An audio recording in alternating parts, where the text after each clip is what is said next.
warahmatullahi wabarakatuh. Waalaikumsalam warahmatullahi wabarakatuh. Selamat pagi, salam sejahtera bagi kita semua.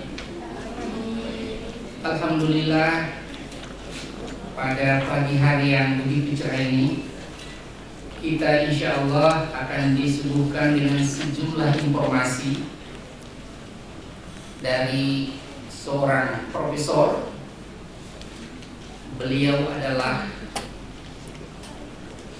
dosen idola di Universitas Pendidikan Indonesia. Tepuk tangan dong. Tepuk tangan.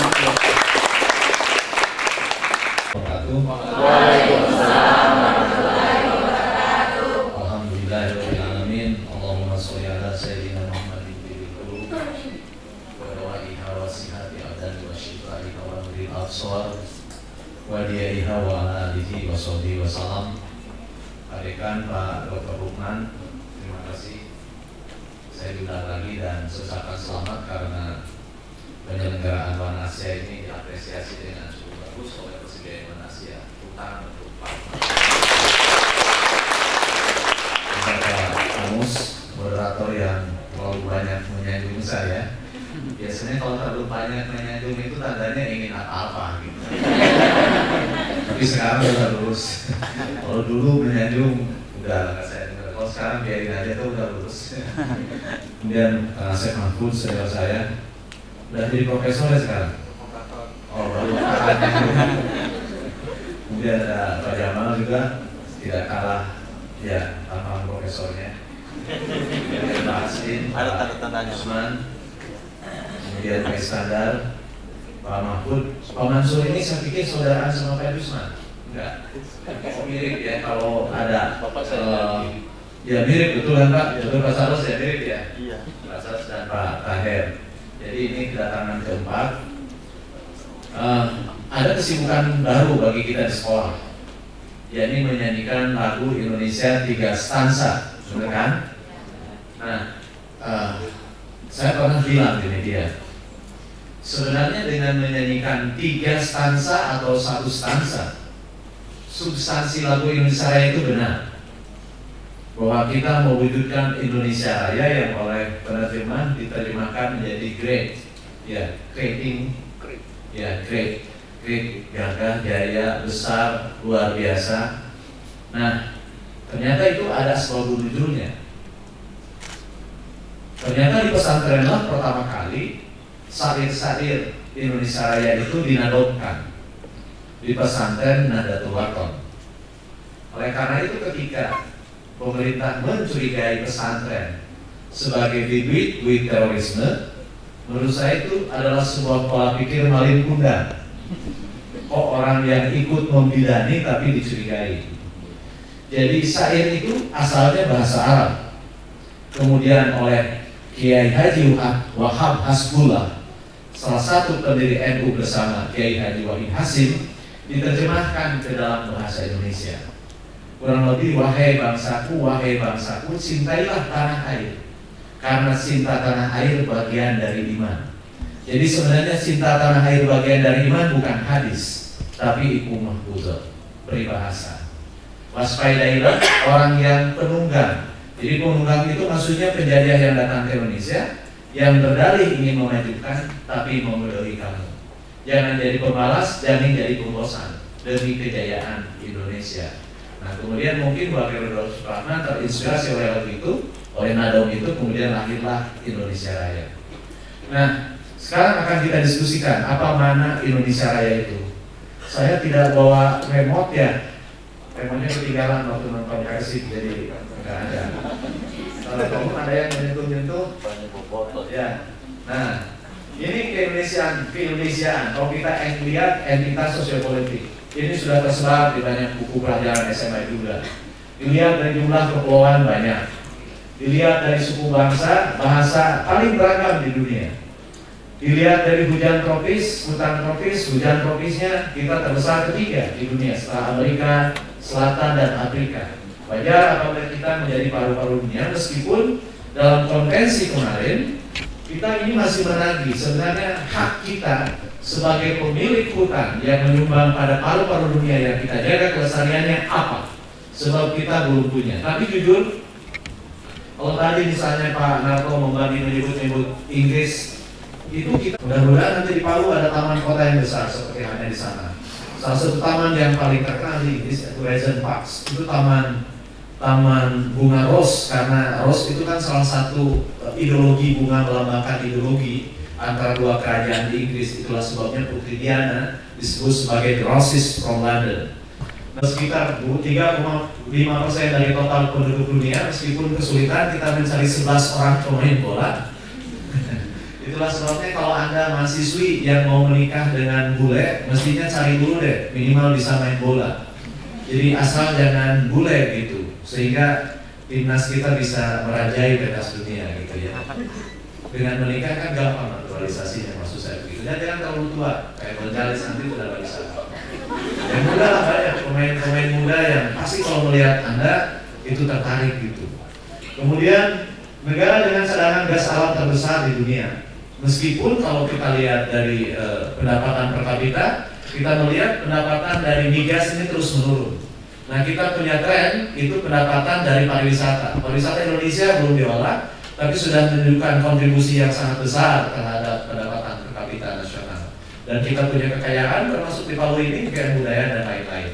Kemudian beragam dalam keagamaan dan kepercayaan. Jadi kalau kita melihat peta sosiologi politik Indonesia, kita punya alasan untuk menjadi negara besar. Kita punya alasan. Itulah sebabnya kita melihat mengapa para pendiri bangsa ini mendirikan Indonesia dengan sangat optimistik, dengan sangat percaya diri. Jadi Indonesia lahir dari pandangan yang sangat optimis. Itulah sebabnya Soekarno berkali-kali mengatakan bahwa kita tidak perlu menjadi pengekor dari bangsa lain. Beda gitu kan. Ketika bangsa lain dibuatkan konstitusinya oleh penjajahnya, terutama oleh penjajahan Inggris, kita buat sendiri. Kita hanya meminjam cara, kata Karl Marx. Kita hanya meminjam cara, tapi tidak meminjam isi dalam hal pembuatan konstitusi. Sekarang juga begitu. Mengapa itu saya singgung di awal? Karena sebenarnya hidup bernegara ini hanya dua urusan saja, urusan etik dan urusan teknik. Dan sekarang yang kita lihat kemajuannya dari sisi teknik, beragam teknik maju kita. Teknik dalam bermedia, termasuk teknik dalam korupsi, maju. Hanya kita sayangnya kedodoran dari sisi etik gitu. Etiknya kedodoran, tekniknya maju. Dalam bernegara juga begitu. Bagaimana teknik mobilisasi, menakut-nakuti, menekan dan lain-lain. Tapi dari sisi etik ya lemah gitu. Padahal pernah saya singgung di kuliah perdana di sini dalam novel Animal Farms yang ditulis oleh George Orwell tahun 1945 sudah mengalami cetak ulang selama 33 cetakan, dan akhir cetakan tahun 1984 dijelaskan, disindir secara satir bahwa apapun yang bisa dilakukan oleh manusia, binatang bisa melakukannya. Jadi ketika manusia punya presiden, binatang juga punya si snowball. Jadi ada komunitas peternakan milik Mr. Jones. Suatu malam Mr. Jones lupa memberikan makan, peternakan itu dalam keadaan lapar. Kemudian si snowball memutar lagu kejayaan binatang di masa lalu. Lagu itulah yang kemudian membangkitkan nasionalisme mereka, nasionalisme binatang, untuk kemudian melakukan kudeta kepada Mr. Jones itu. Sehingga malam itu kudeta dilakukan, Mr. Jones terusir dari peternakan, dan mereka mendeklarasikan kemerdekaan negara binatang yang asalnya Manor Farm namanya menjadi Animal Farm. Nah, 2 ekor.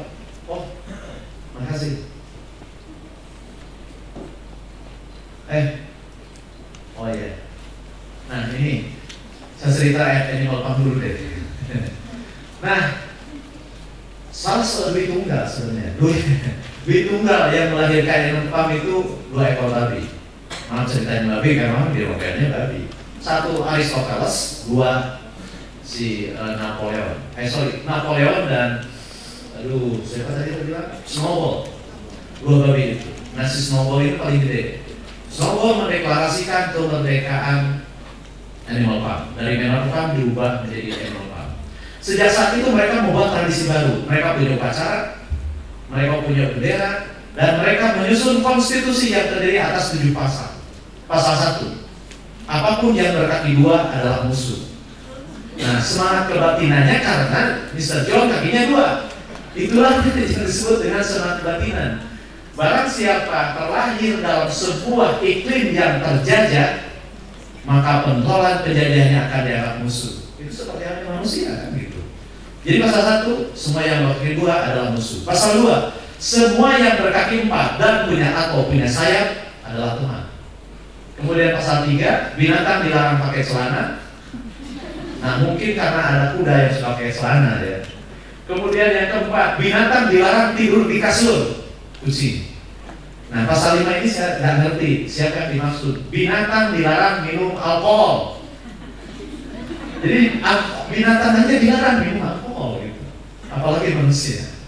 Pasal 6, binatang dilarang saling membunuh. Dan pasal 7, semua binatang sederajat. Coba pasal mana yang diskriminatif, ada tidak? Jadi binatang saja tidak diskriminatif kalau sedang waras mikirnya. Binatang saja tidak minum alkohol, dan binatang saja egaliter, sangat demokratis. Nah, tetapi yang namanya kekuasaan, Snowball mengajarkan satu program unggulan, program baca tulis namanya. Jadi semua binatang dilarang membaca dan menulis. Sayangnya binatang-binatang lain kesulitan mengenal huruf. Hanya Babila yang cerdas, sehingga mereka sudah menamakan puluhan buku, termasuk Snowball dan si Napoleon. Karena itulah babi-babi ini menjadi pemimpin karena kecerdasan dan pengetahuan mereka. Itulah hak mereka, hak istimewa mereka. Jadi di dunia binatang saja pemimpin itu yang paling cerdas gitu. Jadi kalau sekarang sebaliknya aneh kita ini kan. Nah, tapi karena kecerdasan itulah Snowball dan Napoleon selalu meminta hak istimewa dari yang lain. Nah, kemudian Snowball ini yang terus memimpin dan mulai korup, dikudeta yang dipimpin oleh Napoleon. Turunlah Snowball, naik Napoleon. Napoleon punya program baru, membuat kincir angin untuk membuktikan kepada manusia bahwa binatang pun bisa menyediakan suplai listrik. Kemudian dia membuat, kalau sebelumnya belum ada juru bicara, Napoleon mengangkat juru bicara yang terdiri atas babi juga yang bernama Squealer. Kemudian dia pun kemana-mana dikawal oleh pasukan anjing yang sudah terlatih gitu. Jadi ini sindiran kepada pemimpin. Pemimpin sejati itu tidak seperti begitu, tidak dikawal banyak, tidak ada juru bicara, tapi terbang seperti Gatot Kaca sendirian. Nah, jadi baca tulis bisa, menjadi presiden bisa, upacara bendera ada, menyusun konstitusi juga ada. Meskipun pada akhirnya konstitusinya dilanggar. Napoleon lah pelanggar utama.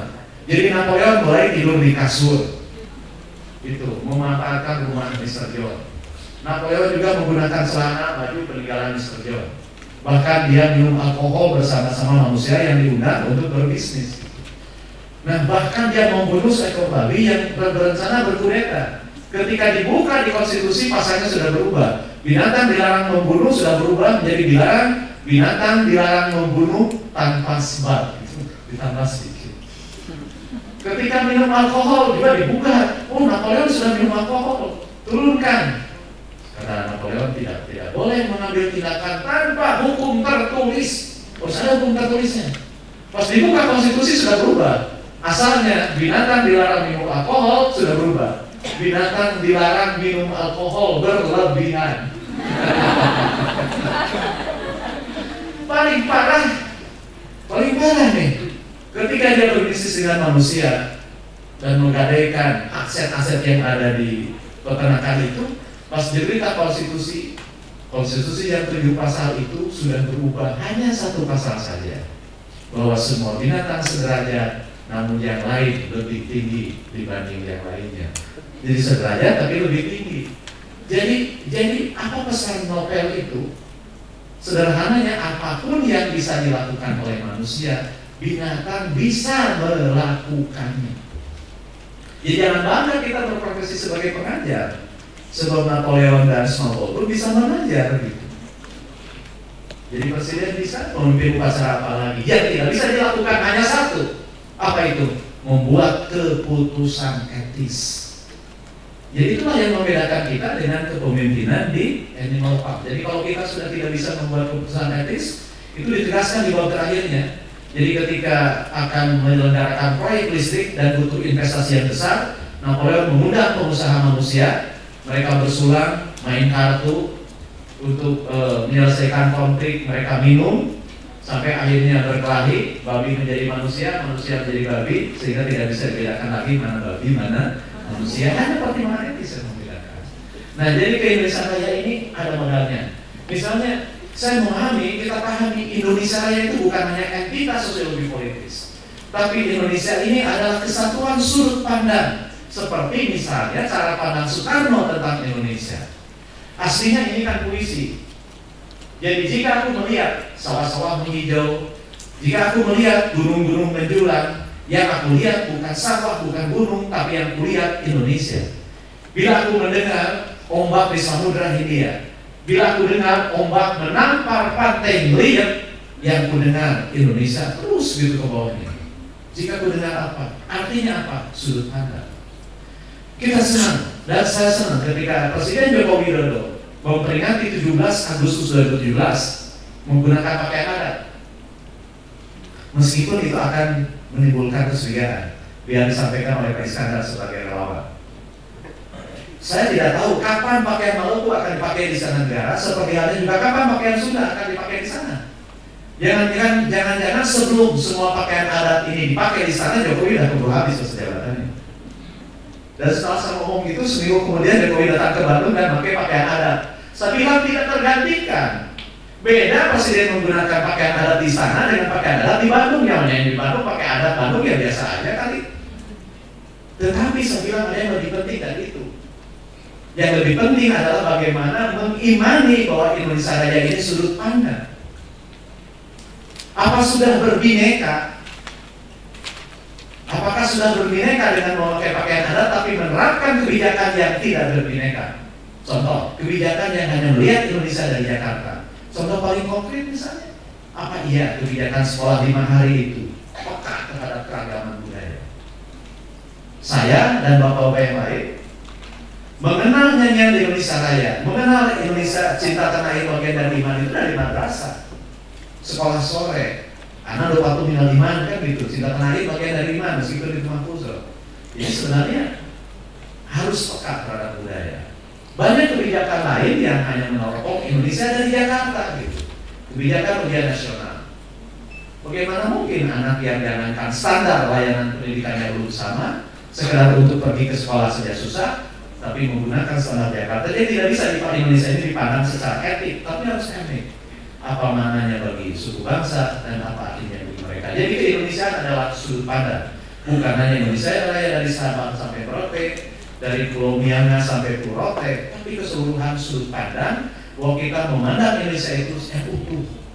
Sama seperti kita memandang anak-anak kita, anak yang sikal, yang tengah, yang bungsu tidak pernah kita beda-bedakan. Itu anak, mau sikal, mau bungsu, mau tengah.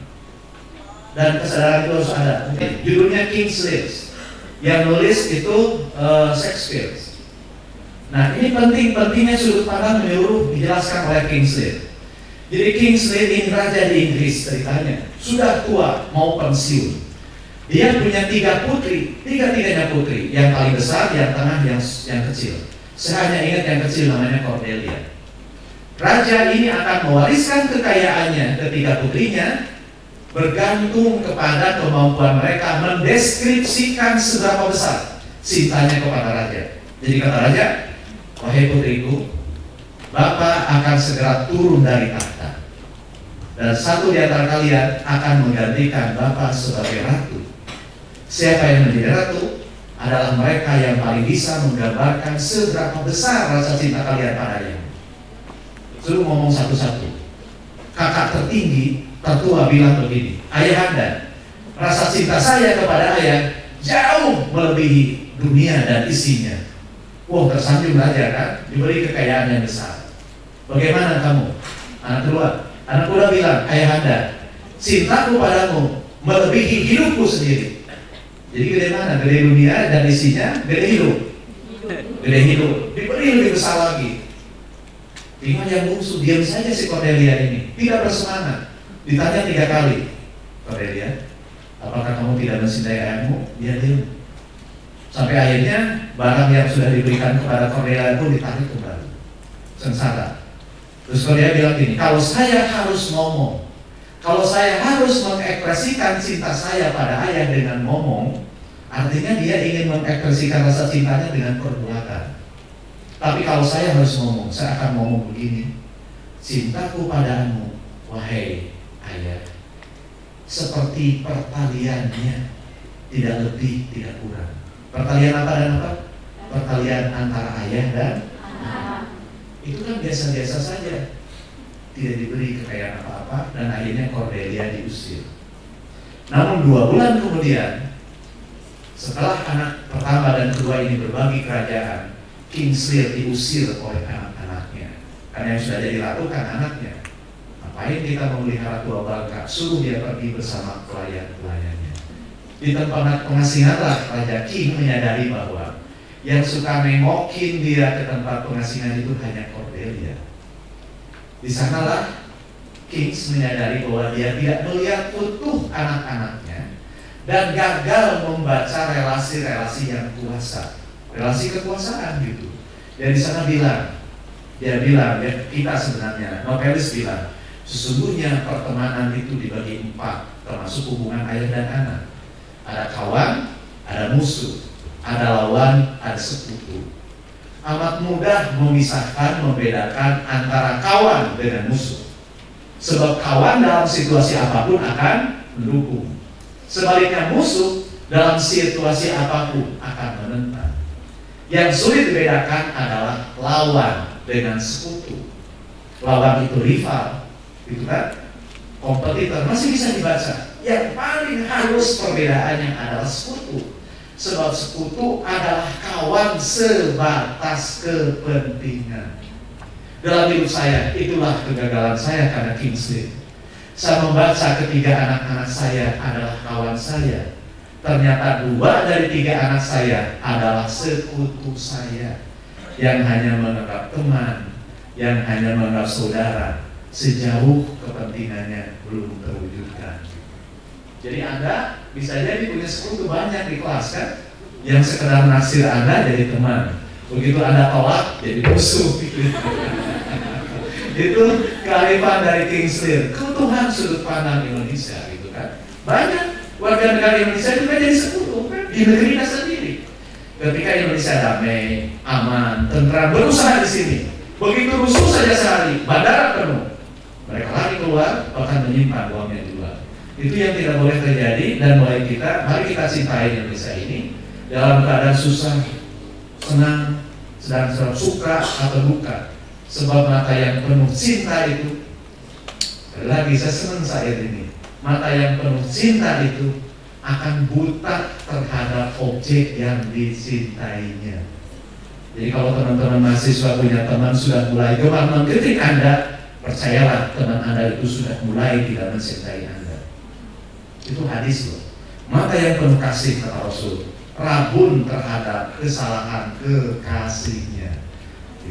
Jadi kalau kita mencintai Indonesia, kita sadar ada kelemahan, kita sadar ada kekurangan, tapi kekurangan dan kelemahan Indonesia itu, pemerintah Indonesia itu tidak akan membuat kita benci apalagi pergi. Karena cintanya cinta tulus, seperti cintanya Cordelia kepada ayahnya, cinta seorang anak kepada bapaknya, bukan cinta seorang sekutu yang mengejar kekuasaan. Nah,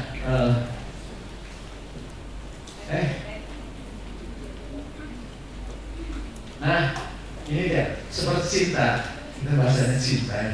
Boleh balikan ya. Ini kan mahasiswa sedang masa-masa menurut hati khas ini masa pamer kan gitu ya. Masa pamer kiri, pamer kanan, dia dari gurunya juga ada yang turun miring-miring gak penting kayak dulu. Masa pamer apa-apa. Seperti cinta yang saya bukan hanya melambangkan hubungan, tapi sistem tindakan bermakna.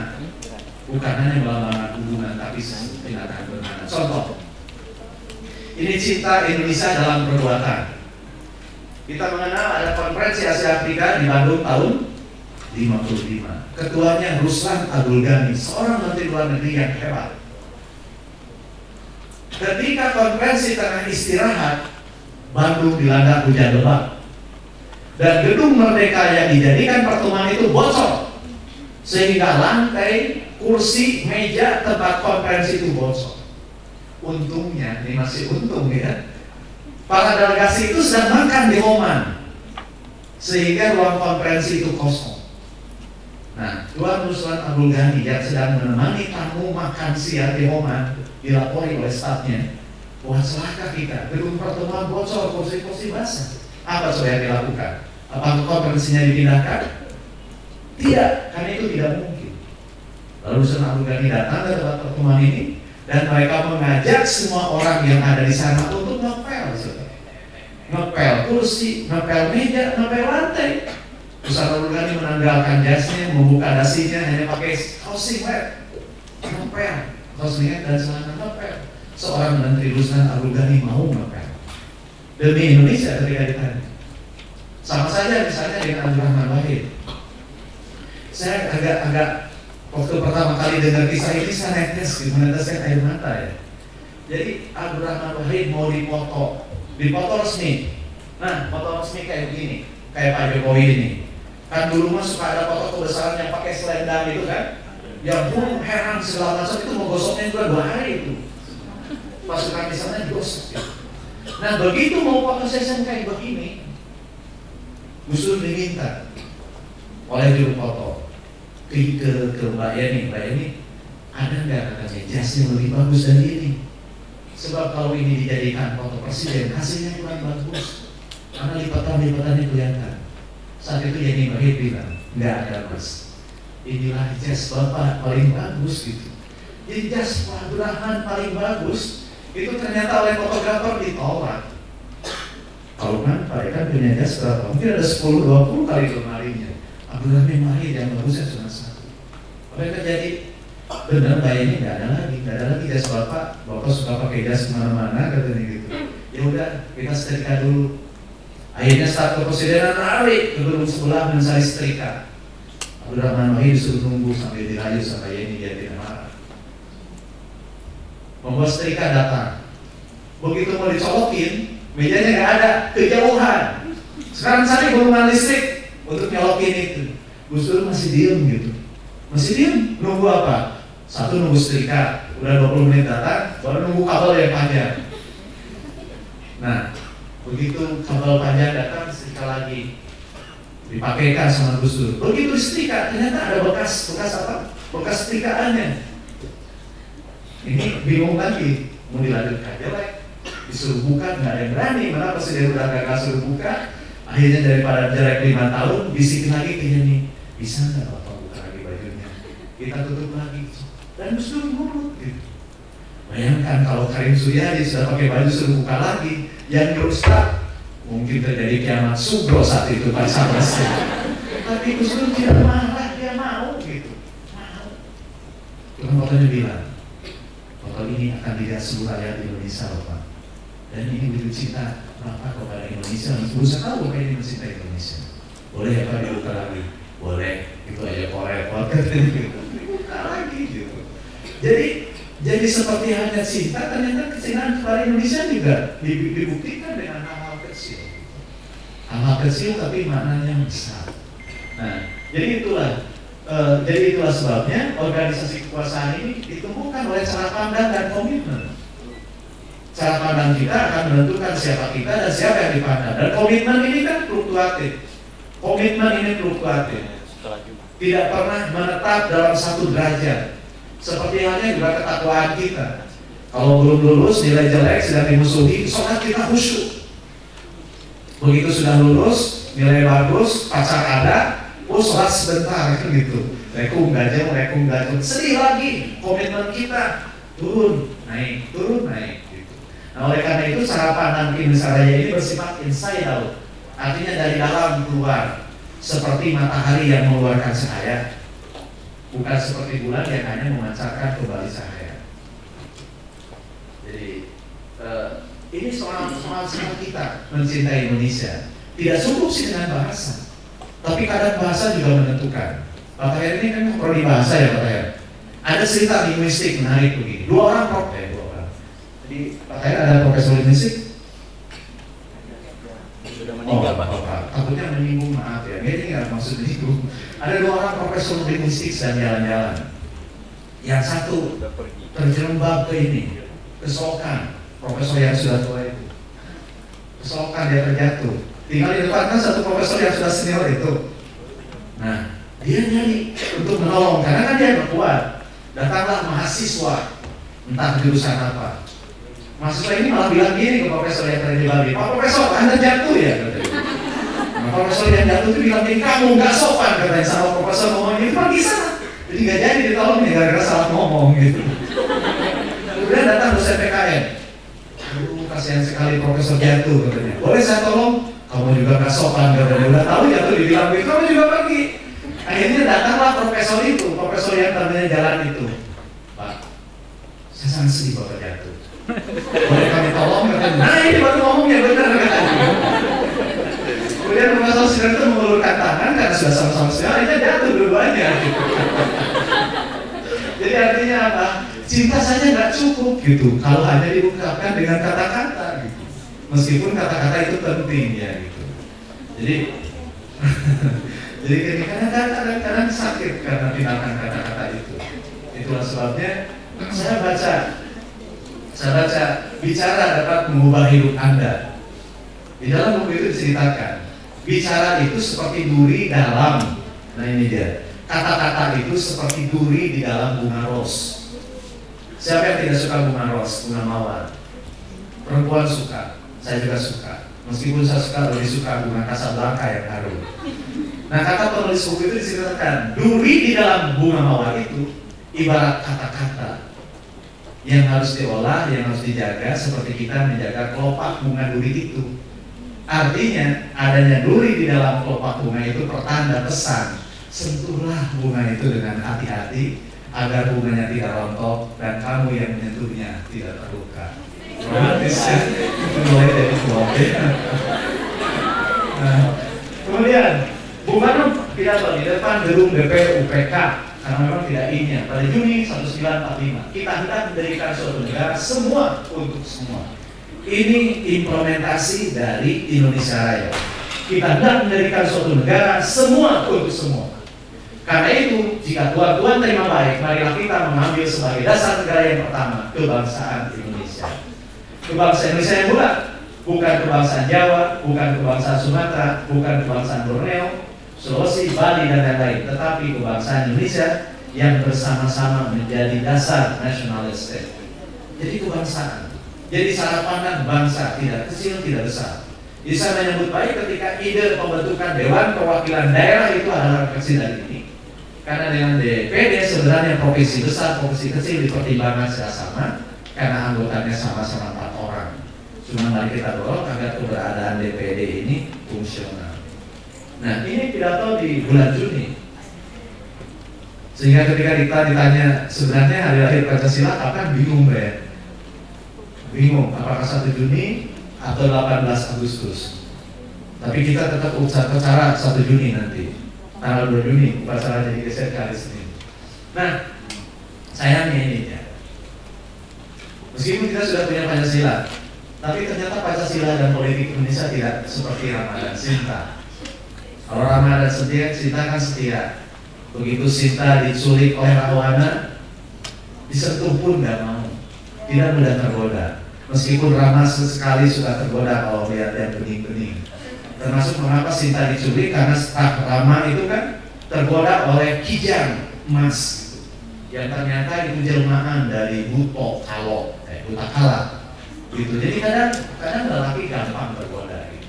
Meskipun sudah punya istri cantik dan setia. Jadi mahasiswi jangan mudah tertipu ya. Nah, dia seperti ini. Buktinya dalam Undang-Undang Dasar 45 ada rumusan Pancasila. Dalam Undang-Undang Dasar 49 ada rumusan Pancasila meskipun dengan redaksi yang beda. Pada Undang-Undang Dasar sementara 50 ada rumusan Pancasila. Tetapi kita melihat di 3 periode itu pemerintahan Indonesia berbeda-beda. Dari persatuan, kemudian kris, kembali lagi ke persatuan. Demokrasinya parlementer, demokrasinya pernah juga. Jadi Pancasila setia mengikuti kemanapun arah perubahan politik. Namun sayangnya politik terlalu liar untuk setia pada nilai-nilai dasar Pancasila. Jangan-jangan sekarang pun begitu. Jangan-jangan sekarang pun Pancasila hanya menjadi jargon. Gitu. Kita tidak melihat bagaimana perwujudan Pancasila. Yang kita inginkan, kita wujudkan Pancasila ini dalam perbuatan, seperti hanya beberapa tokoh tadi. Dalam hal toleransi tidak banyak omong, tidak banyak omong dalam hal toleransi. Mr. Prawoto dan I.J. Kasimo itu kan dua orang yang berbeda ideologi. Pak Prawoto itu tokoh Muhammadiyah, I.J. Kasimo itu tokoh Partai Katolik Indonesia. Tapi ketika mendengar Mr. Prawoto yang sampai tahun 50 itu baru punya rumah kontrakan, mengontrak rumah milik seorang suster di Maastricht, dan dia ingin membeli rumah itu, I.J. Kasimo lah yang pertama-tama yang menggagas untuk membantu Mr. Prawoto dengan cara urunan, dan dialah yang menelepon komit rumah di Maastricht itu karena sama-sama Katolik, sehingga rumah itu bisa turun. Jadi istilahnya Mr. I.J. Kasimo lah yang membantu menawar harga rumah itu sehingga terjual lebih murah dan terjangkau oleh Mr. Prawoto. Padahal dua tokoh ini senang panas hubungannya di sidang konstituen. Prawoto ingin dasar negara Islam, sementara I.J. Kasimo ingin Pancasila. Jadi mereka panasnya ideologi politik tidak membuat cinta kasih mereka terputus. Jadi mereka panas di ruang konstitusi, tapi tetap bersaudara di luar sidang. Kalau sekarang terbalik kan, terbalik sekarang, dingin di ruang sidang karena sama-sama diem, tapi panas di luar sidang kan. Nah itu jadi kita punya teladan yang banyak, yang luar biasa. Mereka mewujudkan Pancasila dalam perbuatan seperti itu. Perbedaan agama, perbedaan keyakinan politik tidak membuat hubungan cinta kasih putus. Itu Pancasila dalam perbuatan. Kemudian ancaman baru. Dalam tataran global kita punya ancaman baru soal penentukan pemikiran untuk mengorik hubungan kekuasaan dua negara. Kita tidak akan mungkin sekarang aneksasi wilayah itu tidak akan terjadi. Karena apa? Karena siapa yang menganeksasi wilayah akan menjadi musuh bersama. Yang potensial terjadi adalah susi otak, pembalikan pemikiran dan menumbuhkan pikiran yang sempit.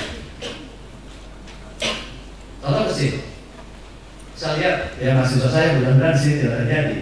Kalau pergi keluar kota, luar negeri, luar kota, luar negeri terutama, yang dicari itu kan foto ya.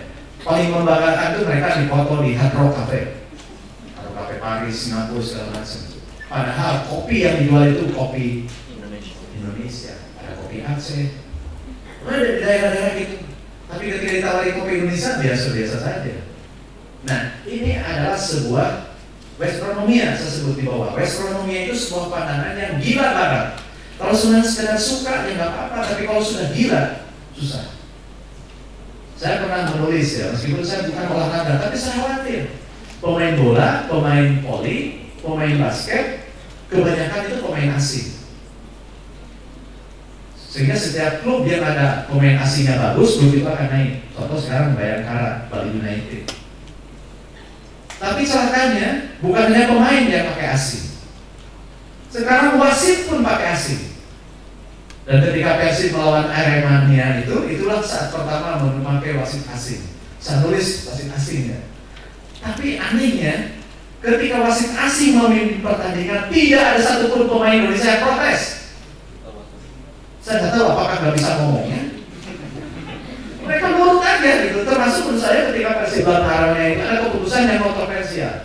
Yang kalau wasitnya model paluman asing itu udah kejar-kejar. Tapi karena wasit asing diam-diam aja itu.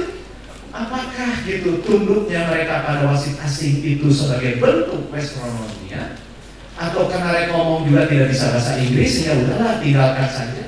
Tapi ketika yang memakai wasit itu wasit kita, protes terus-terusan setiap peluit langsung protes kan gitu. Masa sih kita harus mengimpor 500 anggota DPR? Kan malu kita. Atau barangkali di Untada dibuka prodi DPR. Ya Pak, aku guna alumni Tanas. Nggak usah banyak-banyak, 600 orang lah prodi DPR cukup divisif nanti. Disebar ke seluruh Indonesia dari mereka jadi. Jadi LO-nya, learning outcome-nya gampang, menjadi anggota DPR yang amanah. Saya mau buka di UPI sudah tidak jadi dekan, tidak punya kuasa. Titipkanlah di sini. Udah nggak usah banyak-banyak, prodi DPR, prodi bupati, prodi gubernur, kan gitu. Biar lulusan kampus semua kan gitu. Biar lulusan kampus semua. Sebab kan ada lulusan kalau misalnya mahasiswa IPK-nya bagus jadi dosen gitu. Nah IPK-nya kurang bagus jadi anggota DPR. Dan itu tidak hanya di kita, ternyata di Brasil juga sama. Jadi diceritakan oleh Augusto Boal, ya. Saya nggak tahu bacanya gimana.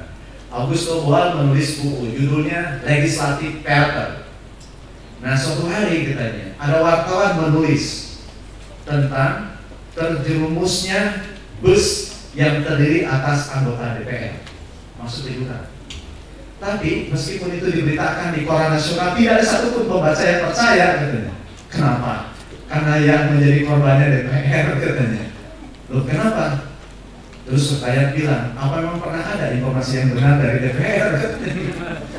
Itu terus semua dongnya seperti itu. Nah yang kedua, proxy wars. Jadi proxy war ini peperangan yang terjadi di suatu negara, tetapi aktornya bukan negara itu. Contoh Suriah, contoh Mesir. Yang terjadi itu kan perang horizontal antara kelompok-kelompok masyarakat, sementara yang aktor realnya ada Amerika di sana, ada Rusia di sana. Amerika tetap di Amerika, Rusia tetap di Rusia. Yang perang di Mesir, yang perang di Suriah. Kita tidak ingin ada kekuatan yang link up gitu ya, yang mendompleng, yang memainkan Indonesia. Dan Indonesia ini kan kalau dilihat dari etnis seperti rumput yang mudah dibakar gitu.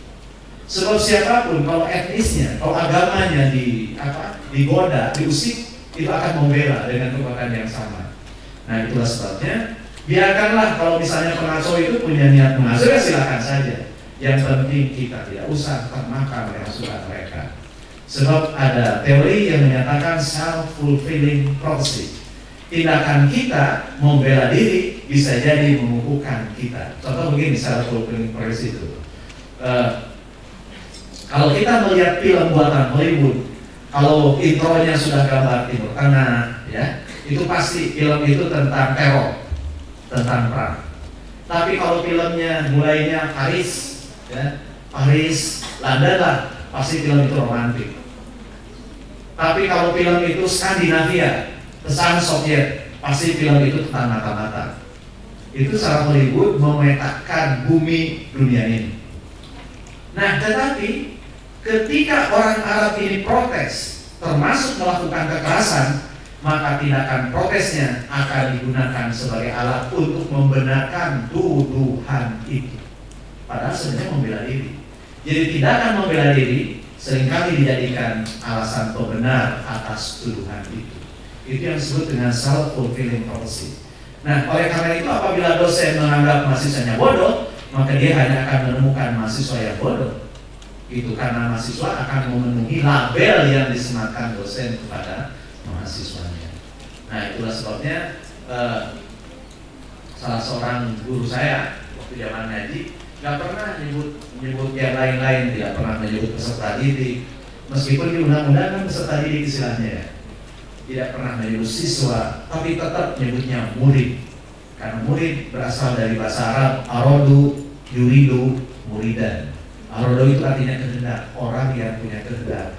Jadi meskipun mahasiswa itu diam, ngantuk, melamun, percayalah dia orang yang punya kehendak, yang mungkin sedang tafakur, sedang merenung saat itu. Anda bangga kan disebut orang punya kehendak daripada dipandang sebagai peserta didik hanya followers gitu. Jadi murid lebih berharga. Nah, kemudian asymmetric warfare, pertempuran dua negara atau lebih untuk menguasai aset sumber daya dengan penguasaan non militer atau secara rajin dalam perang.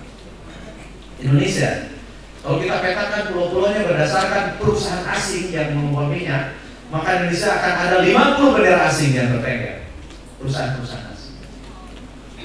Coba kita lihat dari ujung kepala sampai bawah, hampir semuanya benda-benda impor kan. Sehingga kalau kita tidak siap dengan produk asing, bersiaplah hidup susah di pasaran misalnya gitu, di pasaran.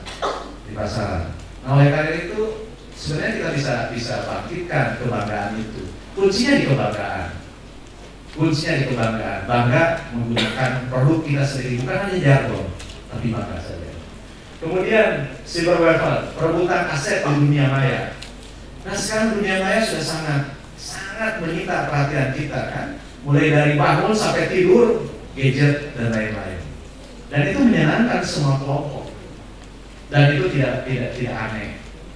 Meskipun ketika saya ngomong ini pernah dibantah Pak Mus ya oleh Profesor Aziz Wahab. Tapi saya bilang saya punya hasil penelitian, Paul Jacks namanya. Jadi si Paul Jacks ini melakukan penelitian kepada para pengguna media sosial.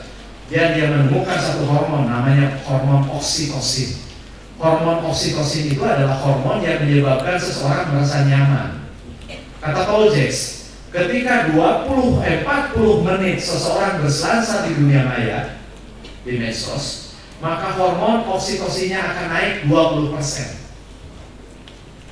Dan hormon oksitosin 20% itu setara dengan kenyamanan yang dirasakan oleh seorang babi yang setara dengan rasa nyaman yang dirasakan oleh seorang bayi yang sedang ditetei ibunya. Jadi mengapa orang yang begitu betah medsos itu sama seperti betahnya bayi netek gitu. Jadi kalau pacaran betah ginian, ya pacar sedang ingat masa lalunya ketika netek ibunya. Sehingga susah memisahkan media sosial dari kita gitu. Karena hormon oksitosin lah yang naik. Belum disurvei seberapa besar korelasi antara merokok dengan hormon oksitosin gitu ya. Nah, sudut pandang dunia ini gelap gak jelas. Akan terang ketika kita menemukan aku kan. Karena dengan sadar siapa aku, kita punya perspektif. Pernah nonton film Surga yang Tidak Dirindukan 2? Pertanyaan saya, adakah di dunia nyaya tak manusia-manusia seperti itu? Ada nggak? Perempuan yang nyuruh suaminya nggak kawin lagi, ada nggak? Atau suami yang pura-pura nggak mau disuruh kawin lagi, ada nggak? Surga yang tidak dirindukan 2 itu seperti hidup di surga gitu. Ada perempuan soleh banget. Sok mas nikah lagi, aku mau meninggal, titip anak-anak nikah lagi. Sama dia tahu. Nggak mau nih. Biar aku begini saja. Aduh, laki-lakinya soleh banget. Yang ada kan jangankan disuruh, nggak nyari kesempatan ya. Nah, tapi karena si laki-lakinya jelas siapa aku, isyhadu bi anani aku. Saksikanlah bahwa ini saya. Berarti dia sudah punya sudut yang pandang yang jelas tentang konsep dirinya.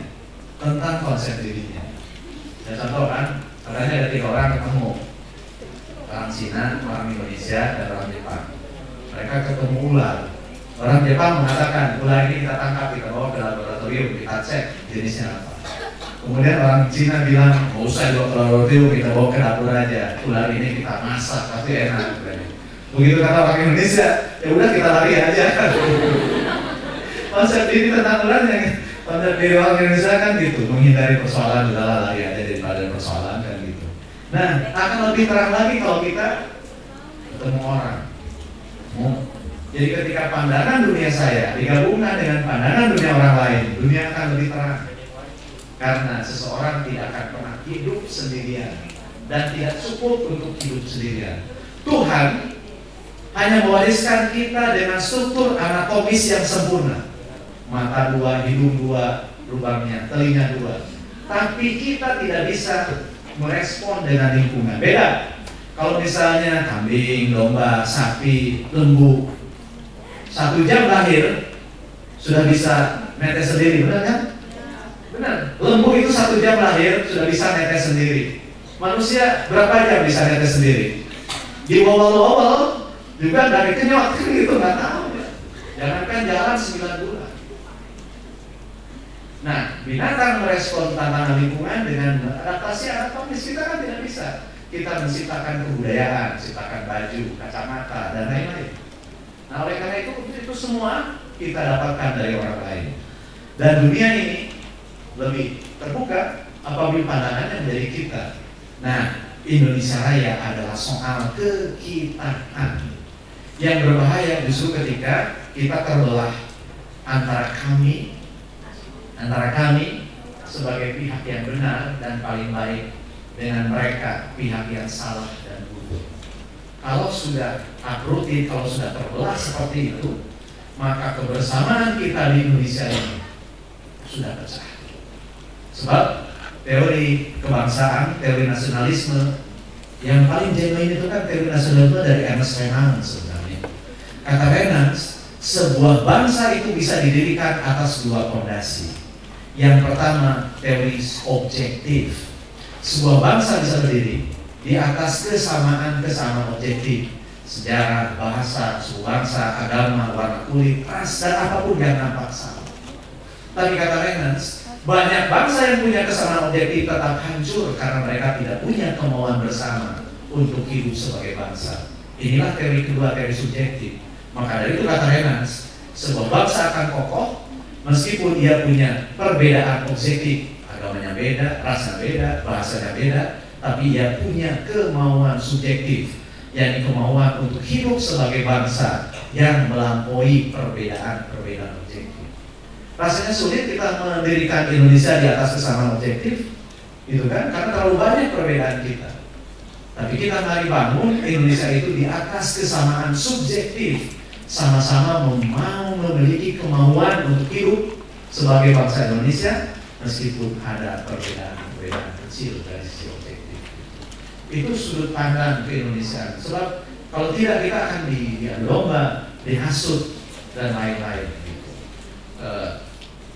Sebenarnya hari ini saya diundang seminar tentang menguak konflik Jawa Sunda. Wih, judulnya hebat. Menguak konflik Jawa Sunda. Saya bilang konflik apa gitu. Ternyata itu ada hubungannya dengan konflik yang terjadi puluhan tahun silam, perang Bubat terjadi dengan Hayam Wuruk kan. Saat itu Putri Galuh, dia Pitaloka yang paling indah sedunia, konon akan dinikahi oleh Hayam Wuruk. Nah, ketika dia datang ke sana bukannya dinikahi, tapi malah dibunuh. Jadi merasa disakiti. Konon sebab itulah maka di Jawa Barat sampai sekarang tidak pernah ada jalan Hayam Wuruk dan jalan Gajah Mada. Nah, tetapi pada tahun 2014, Sultan Hamengkubuwono sudah membuat perda yang menetapkan bahwa dua jalan di Yogyakarta bernama Jalan Pajajaran dan Jalan Siliwangi, dan itu dianggap sebagai ajakan rekonsiliasi budaya. Ditanyakan kepada saya untuk dibahas hari ini, apakah Jawa Barat harus merespon rekonsiliasi itu? Saya bilang, saya pergi ke sini. Jadi tidak jadi narasumber di sana. Tapi sudah saya buat tulisan begini, tidak perlu direspon, tidak perlu dipaksakan. Anggap saja itu hukum yang sudah mati. Maaf ya, saya bukan kiai. Di dalam Al-Quran kan ada anjuran, ada yang membolehkan kawin 4 kan? Fankihu ma talbalakum minan nisa masta wasulasa waruba' fa in kuntum ala tadiru qawaida. Tapi kan Pak Iskandar meskipun istrinya jauh tidak selalu ngomong daripada jauh dan nikah lagi kan, tidak begitu kan? Jadi itu adalah jalan rukhsah. Jadi menurut saya pemakaian nama jalan itu rukhsah saja, atau selama ini tidak ada masalah apa-apa kok. Mertua saya juga Jawa, saya bilang aman-aman saja. Daripada kita mengorek luka lama, lebih baik kita lupakan saja. Jangan menaburkan garam di atas luka yang baru kering. Nah gitu. Bagus kan? Sebelum nanti tambah pedih, tambah sakit kalau digaruk. Biarkan saja yang lalu biar berlalu lah sendiri. Gak usah cari-cari alasan. Ya sekarang misalnya pakai aja nama jalan Afgan kan bagus. Daripada ini Afgan, atau misalnya pemain bola, atau misalnya siapa? Kuswin ya, yang merakit komputer dari tabung TV kan banyak yang kreatif gitu. Atau Joko Widodo sekalian. Jadi kuncinya sekarang menghadapi tantangan itu bergabung gitu. Bergabung bukan memusuhi. Jadi ada istilah dalam ilmu diplomatik, if you want to beat them, join them. Apabila Anda ingin mengalahkan mereka, bergabunglah. Ini fakta-faktanya. Yang gampang saja, Prancis dengan Senegal kalah. Waktu itu Prancis kalah oleh Senegal. Aneh. Padahal Liga Prancis itu populer. Setelah diselidiki ternyata sebagian besar pemain yang main di Liga Prancis adalah pemain Senegal. Sehingga Senegal yang tidak punya liga, pemainnya timnasnya bagus karena berlatih di Prancis. Prancis sebagai tuan rumah terjajah oleh pemain Senegal. Sama Prancis dengan Togo menang Piala Dunia. Prancis dengan Afrika Selatan kalah lagi. Karena pemain Afrika Selatan banyak main di Liga Prancis. Prancis dengan Ukraina juga kalah gitu. Nah, jadi kita berefleksi kalau Indonesia banyak mendatangkan pemain asing, ya timnas kita tidak maju-maju, ya pantas karena pemain timnas kita hanya menghangatkan bangku cadangan. Ya kan kalau selesai gitu. Nah, tadi Pak Dekan bagus mengatakan bahwa pendidikanlah pilar. Saya tambahkan, hasil penelitian Thalys menunjukkan bahwa yang menentukan kualitas pendidikan itu bukan universitasnya, bukan daerahnya, bukan lokasinya, tapi apa? Yang menentukan kualitas pendidikan itu apa yang dibawa dan dikatakan di dalam kelas. Karena tadi sudah dikatakan bahwa performance murid itu bergantung kepada what teacher do, and space in the class. Hanya itu saja. What teacher do and things. Hanya apa yang guru pikirkan dan guru katakan di dalam kelas. Jadi kalau dosennya hebat tapi tidak pernah ke kelas, ya nggak ngaruh juga. Dosennya sering masuk ke kelas, tapi yang dikatakan, dipikirkan, dilakukannya dari isinya, ya nggak ngaruh juga. Jadi memang paduan antara kompetensi dan loyalitas. Maka batostan fil ilmi wal jismi, kan gitu. Batostan itu samata gitu, samata fisiknya, samata ilmunya, termasuk rajin datang ke kelas gitu. Ya kalau sekali-kali keluar pressing lah. Nah jadi if you want to beat them, beat them. Jadi pengaruh luar bukan kita lahap mudah mentah-mentah, tidak perlu kita juga tolak, tapi harus kita pertimbangkan. Jadi itulah salah satu alasan mengapa kita bergabung di luar Asia gitu. Apabila kita ingin bermain di luar Asia, ya kita harus bergabung dengan mereka gitu. Biar tahu pola pikirnya. Biar tahu pola pikirnya. Nah, strategi kepemimpinan untuk membumikan Indonesia Raya. Strategi kepemimpinan ada dua, tinggal pilih. Leadership inside out. Idealisme kuat lalu menyebarkannya seperti matahari. Jadi kita jangan hanya jadi pemungut pikiran orang. Kita hadir, kita bawa banyak hal gitu. Banyak hal yang bisa kita sumbangkan kepada mereka yang bertumbuh pada kemampuan kita. Nah, saya bicara ke Pak Agung Gumelar. Pak Agung saya bilang, sampai belut-beluan pun kita tidak akan pernah juara dunia. Belut-beluan itu apa? Kalau istilah SBY-nya lebaran kuda kali ya. Sampai kapanpun kita susah mencari juara dunia. Mau juara AFF aja kagak pernah. Nah, saya bilang daripada kita susah juara dunia, bagaimana kalau kita berjuang memasukkan cabang-cabang olahraga tradisional sebagai materi lomba olimpiade. Misalnya ada permainan gatrik, ada permainan kuda tradisional, kan di sini kan banyak. Masukkan itu. Saya bilang sabor dilombakan dalam olimpiade, insya Allah kita juara kan. Kalau mengatakan sepak bola, basket, voli, kapan kita juara? Nah, karena kita punya kekayaan itu, meskipun pencaksilat mulai dikuasai asing dan lain-lain. Gitu. Jadi ini kepemimpinan kita, inside out. Nah, dalam konteks inside out ini, artinya sekarang tidak lagi memimpin, tidak lagi mempengaruhi orang dengan cara intimidasi, dengan cara menakut-nakuti, dengan cara kompetitif murni yang absolut. Tapi inside out ini dipahami dengan cara memimpin, dengan cara membangkitkan daya pikat seseorang. Dan setiap orang punya daya pikat yang berbeda-beda. Ada yang dengan senyumnya, kelembutannya, kerendah hatiannya, kepintarannya, kepasihannya, dan lain-lain. Nah itu yang ngomong seperti itu ternyata siapa? Donald Trump. Donald Trump suatu hari pernah dapat ilham kali sehingga soleh dia ngomong. Dia bilang gini, saya tahu kemunculan saya dalam politik Amerika tidak disukai, tetapi orang lupa bahwa ketidaksukaan mereka terhadap saya adalah pintu masuk kesukaan mereka kepada saya. Karena saya jujur dan konsisten dengan ketidaksukaan mereka. Jadi artinya dia dikatakan meskipun saya ini dibenci, tapi hal yang membuat mereka benci pada saya hanya soal penampilan, dia bilang.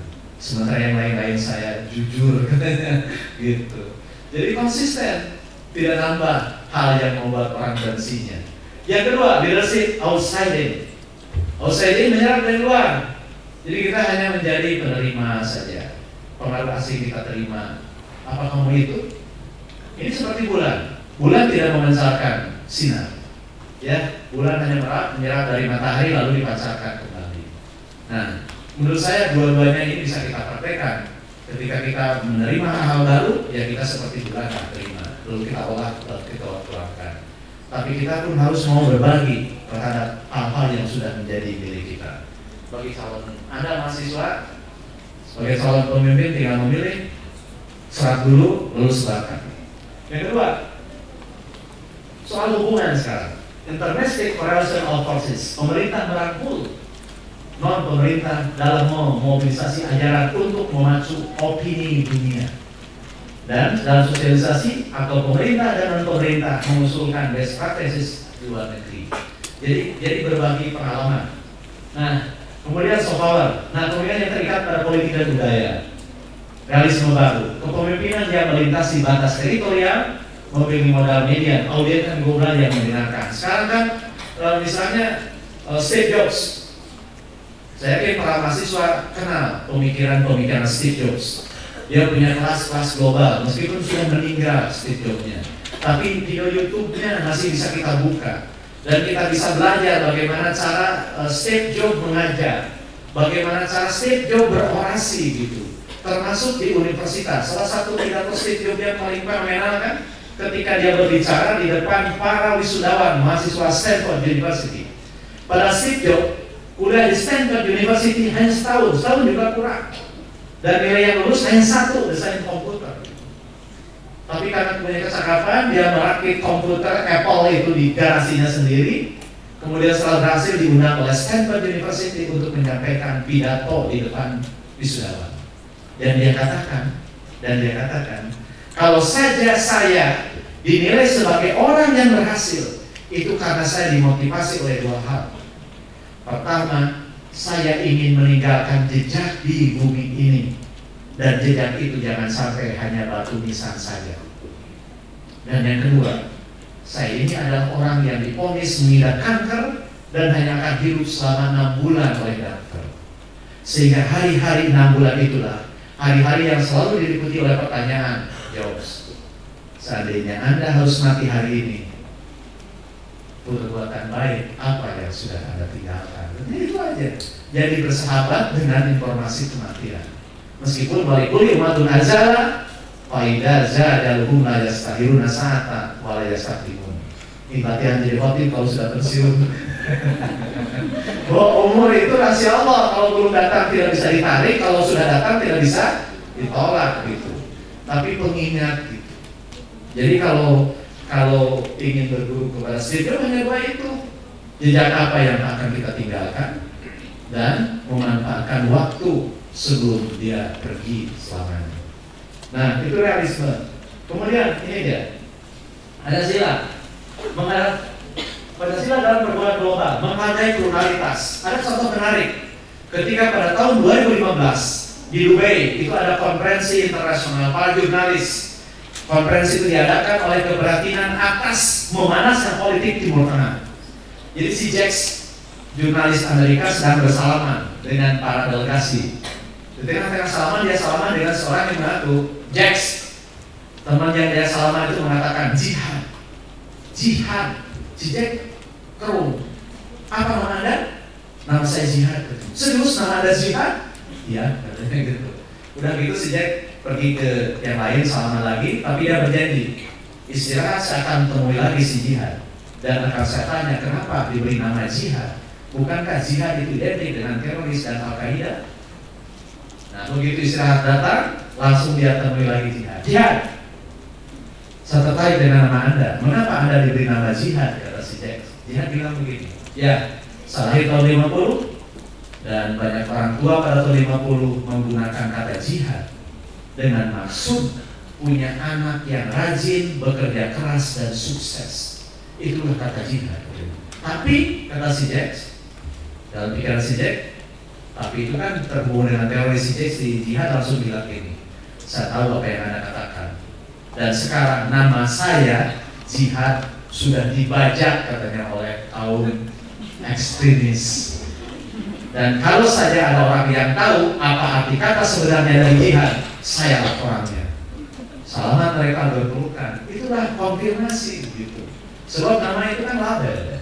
Nama itu label. Meskipun kata Shakespeare, bunga mawar itu akan tetap harum meskipun diberi nama lain.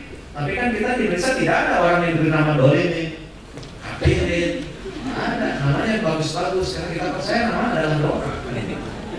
Nama doa. Meskipun bunga juga bisa kan? Ada film judulnya Katalea. Pernah nonton film Katalea? Nah, yang perempuan yang kaya itu yang beliuk-beliuk, Katalea itu bunga dari Meksiko.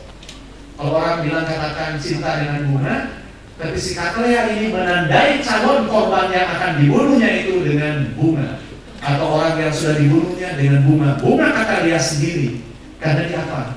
Karena si Katalea itu dendam kepada mafia besar yang sudah menghabisi keluarganya dan menantang perang untuk keluar dari persembunyiannya, sehingga anak buahnya yang dibunuh ditaruh bunga Katalea sampai akhirnya keluar.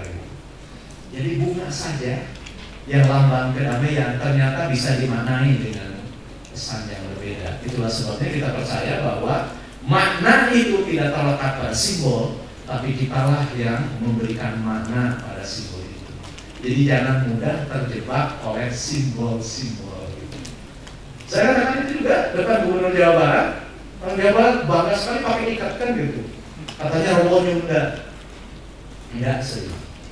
Karena Otto Iskandar-Dinata pernah mengkritik orang yang menggunakan ikat. Kata Otto Iskandar-Dinata, nggak penting kamu pakai ikat. Yang penting itu apa yang ada di dalam kepala kamu. Pikiran. Yang mau pakai ikat, mau pakai kopea sama. Apa ya kopea itu pertanda orang soleh? Buktinya si kanan di Bandar Lampung menggunakan kopea bukan untuk menandai kemuslimannya, tapi dia butuh untuk menyembunyikan uang selingkuhan di atas ini kopeanya. Diselipin itu. Ada di dalam novel Rahasia Menggoreng Patut, novel bahasa Sunda. Tokohnya Karnadi pakai kopea. Uang selingkuhan diselipin di kopeanya, karena isinya kan nggak mungkin meriksa kopea. Yang diperiksa cuma celana, cuma ini, cuma ini. Oh ini ada kenal, makanya saya ngomong sama-sama nggak berkopea gitu. Pak Jamal jangan kan selipinnya di kos kaki atau di samping. Kemudian menegakkan keadilan. Ini kan debat lama ya, ada Sokrates, Plato, apa sih keadilan itu? Ada yang mengatakan keadilan itu memberikan sesuatu yang seharusnya diterima. Tapi kalau memang memberikan sesuatu yang seharusnya dia terima, kalau ada orang mabok nitip senjata di kita, kemudian dia minta senjatanya, apakah kita berikan? Itu kan hak dia gitu. Itu tidak selalu begitu. Kemudian menjauhi prasangka. Nah, ini membahayakan. Prasangka itu kan muncul dari pengalaman subjektif. Seorang profesor, ini profesor komunikasi, kejadian bulan lalu, mau nguji dengan saya di Unpad. Si profesor ini datang kusut gitu, biasanya sumringah kusut. Saya bilang, saya panggilnya aja, kenalan saya bilang sih kamu susah gitu.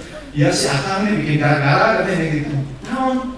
Ya katanya, jadi hari Sabtu suaminya itu mau pergi ke undangan, tidak mau ngajak istrinya yang profesor itu. Saya tanya, ya biarin aja itu sama teman-temannya kali. Lain sana, juting sana intinya. Dia mau pergi sama dia katanya gitu. Kan begitu mendengar dia, si istrinya yang profesor udah 60 tahun itu kan jadi ngepel kan.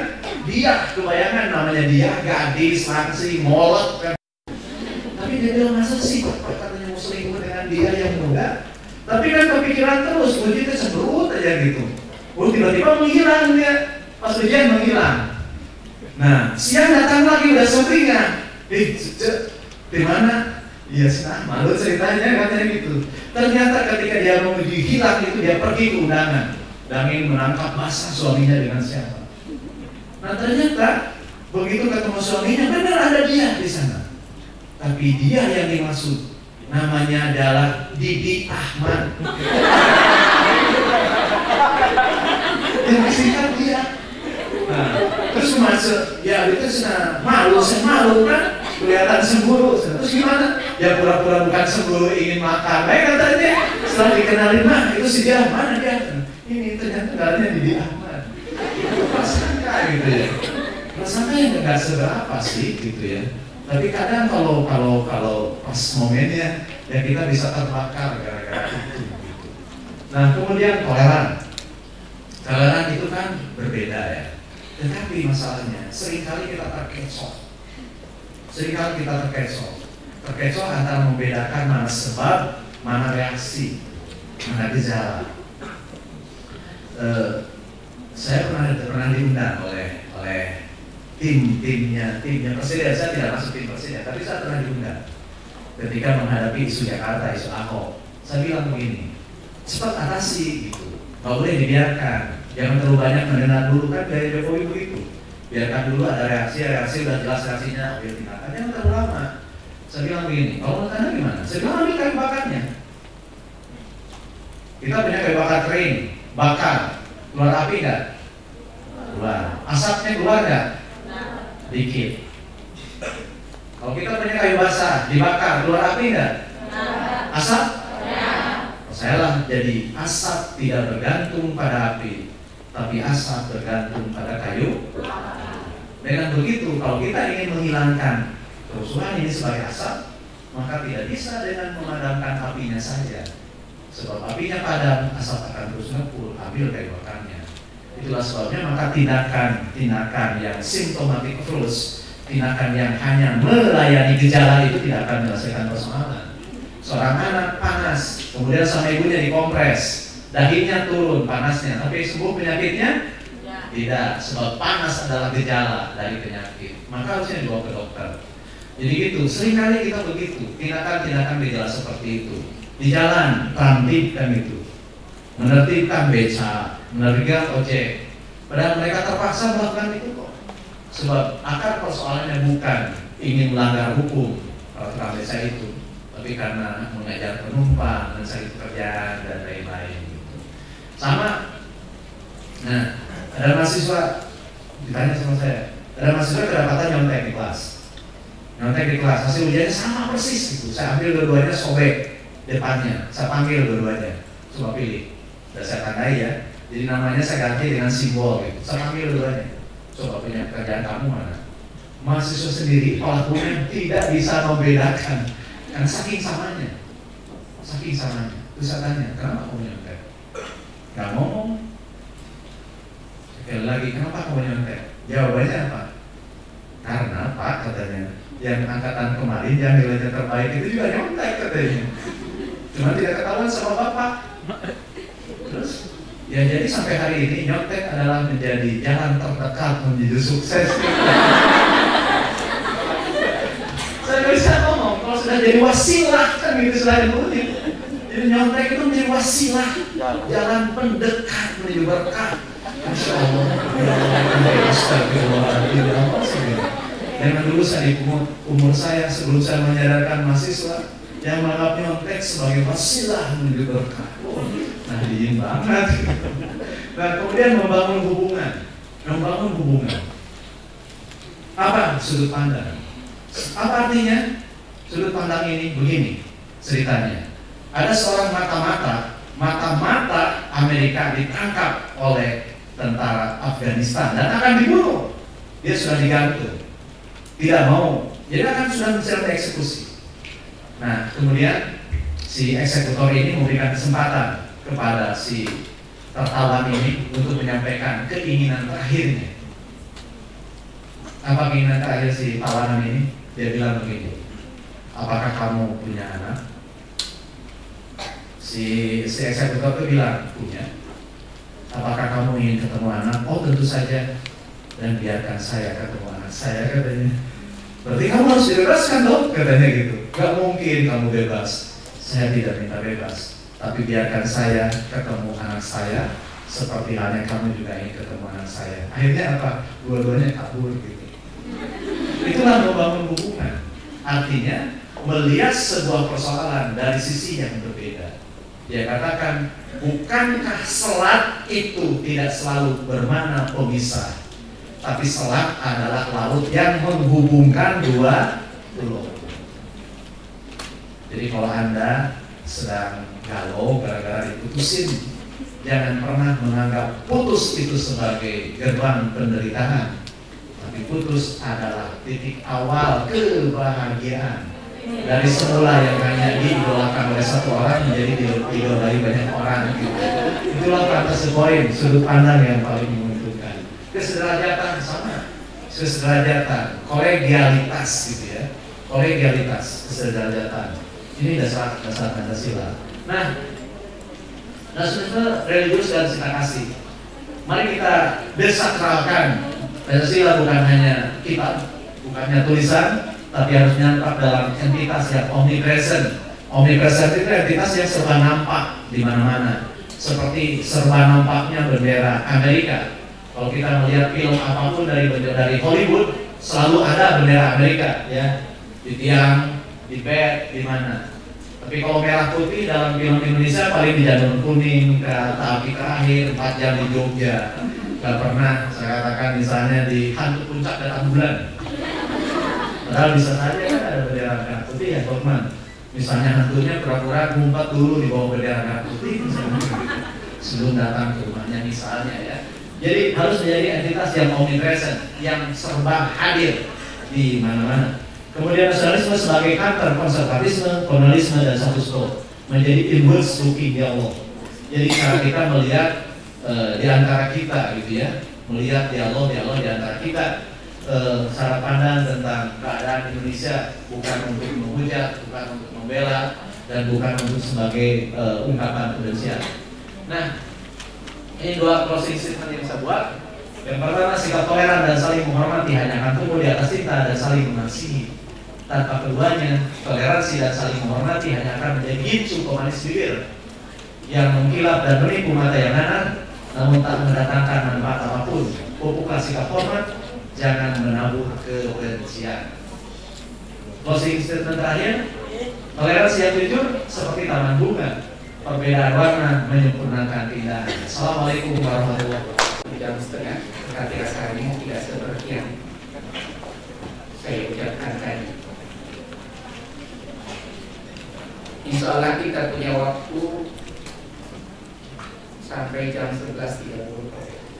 Insya Allah untuk kita gunakan tanya jawab. Paling tidak beberapa poin yang disampaikan oleh Prof. Karim adalah di awal beliau memetakan bagaimana keagamaan Indonesia sebagai modalitas. Yang dibutuhkan di sana adalah adanya komitmen bagaimana kita bisa mencintai Indonesia, bagaimana menunjukkan bahwa Pancasila dan politik Indonesia itu betul-betul sinkretis. Karena ada sekian banyak ancaman-ancaman baru yang muncul yang saya jelaskan tadi. Karena itu sudut pandang perlu dibangun dengan menegaskan bukan sekedar aku, tapi bagaimana kita memahami kamu, dan terakhir bagaimana kita mengevaluasi dan menilai kita sebagai sebuah bangsa. Karena itu yang perlu dipertegas menurut beliau adalah bagaimana kita membangun di atas kesamaan-kesamaan subjektif atas sekian banyak perbedaan-perbedaan subjektif yang tidak bisa dipungkiri. Bagaimana kita membumikan Pancasila dengan konsep-konsep yang telah terakhir. Assalamualaikum warahmatullahi wabarakatuh. Pertama, saya ucapkan terima kasih karena telah memberikan kesempatan untuk saya bertanya. Berikut pertanyaan saya. Apa yang memotivasi Bapak sehingga mencapai ketenaran seperti sekarang ini, khususnya di bidang pendidikan?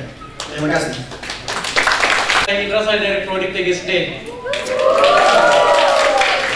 Ya, saya ingin bertanya, suatu kehormatan atau kebanggaan bagi saya bertanya langsung dengan Bapak Profesor Karim Suryadi.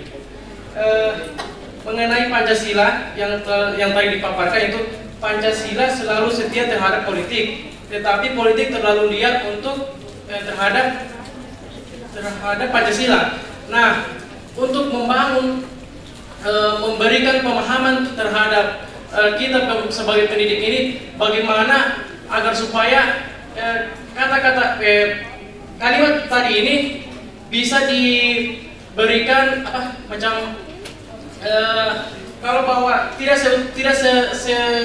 sefaktanya seperti ini, karena kan tadi Pancasila selalu setia terhadap politik, tetapi politik terlalu liar terhadap Pancasila. Maka bisa Bapak memberikan penjelasan bahwa bukan seperti ini yang seutuhnya, seperti itu. Warahmatullahi wabarakatuh. Perkenalkan, nama saya Fatah Naam dari Program Studi Pendidikan Kewarganegaraan. Terima kasih kesempatan yang telah diberikan kepada saya. Saya akan menanyakan kepada Bapak,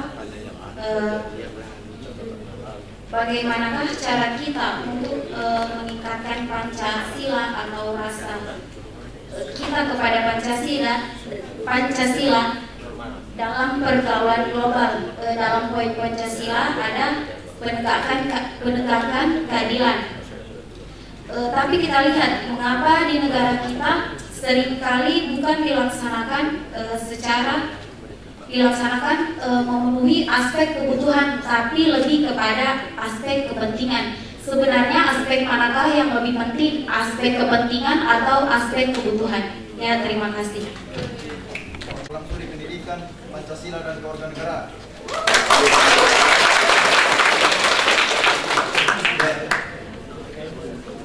Sebelumnya saya ucapkan terima kasih kepada moderator. Ya, langsung saja pertanyaan saya. Pendidikan komunitas Asia kan sebelumnya belum ada diberlakukan di mata kuliah, namun di kurikulum 2017 sudah ada. Ya, tentunya ini tidak lepas dari globalisasi.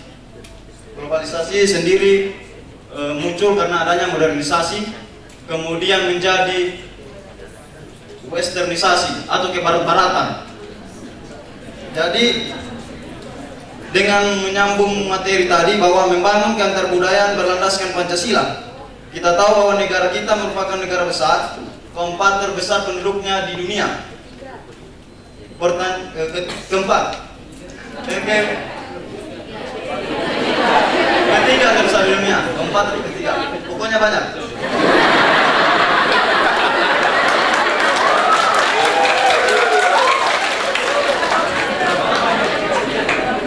Dan ideologi kita juga sangat kuat, yaitu Pancasila. Jadi pertanyaan saya, Pak, bagaimana cara kita, atau menurut Bapak cara-cara kita sebagai warga generasi, khususnya kepada kami generasi muda, untuk membendung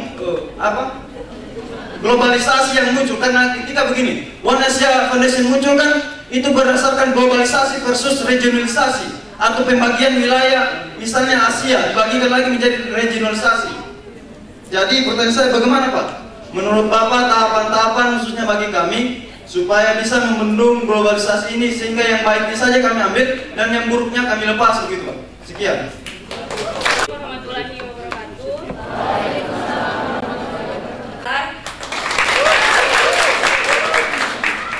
Saya pribadi meminta saran kepada Bapak, bagaimana sih Pak caranya untuk kami tenaga pendidik mendidik peserta didiknya kita untuk mengajarkan serta menanam rasa cinta terhadap tanah airnya atau Indonesia sendiri dengan menggunakan bahasa yang sangat sederhana yang mudah dicerna oleh peserta didik, namun ketika berproses dan setelah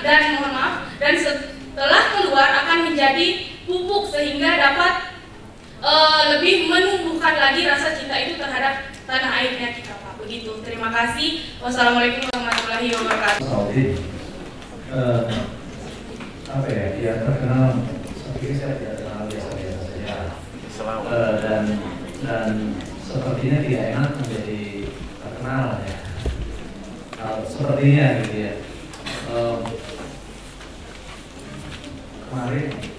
Kemarin dan tadi pagi ada kejadian khusus, saya berinspirasi.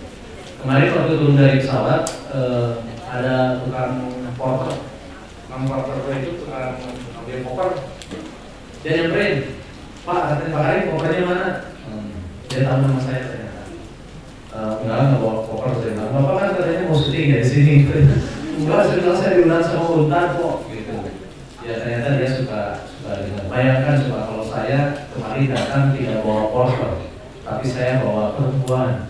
Oh pasti orang itu tahu gitu. Kemudian tadi pagi di restoran ya, bapak ngomong saya biasa udah agak enak juga, tiap makan dilihatin gitu, saya sempet aja sekali. Nah bapak, bapak orang toli-toli ya katanya.